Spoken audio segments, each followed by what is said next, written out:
Nanao fidinana ifotony teny anivon'ireo fokontany maro teto Antananarivo renivohitra ireo mpikambana ao amin'ny antoko TIM na ny antoko tiako i Madagasikara sy ireo tanora ao amin'ity antoko ity.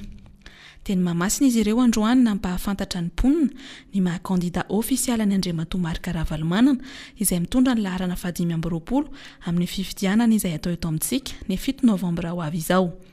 Nanentana ny olona koa hanamarina ny anarany ao amin'ny lisam-pifidianana. Fa ankoatr'izay dia naneho ny fankasitrahany sy ny fankahirezana ny kandida laharana 520 dia i Marc Ravalomanana ihany koa ny olon-tsotra ny fanena taminay teny Mahamasina. Mety kokoa izany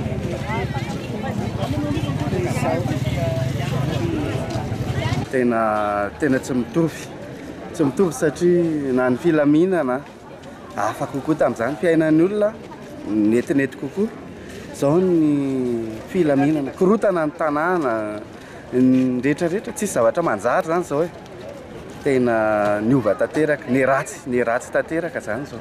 Natao moa izao hetsika izao mba hanentanana ny olona ary ihany koa mba hampafantarana azy ireo ny tokony ataony mialoha indrindra ny fifidianana mba tsy ho topotra ny miono isika rehetra fa samy hahalala ny anjara andraikitry ny tsirairay.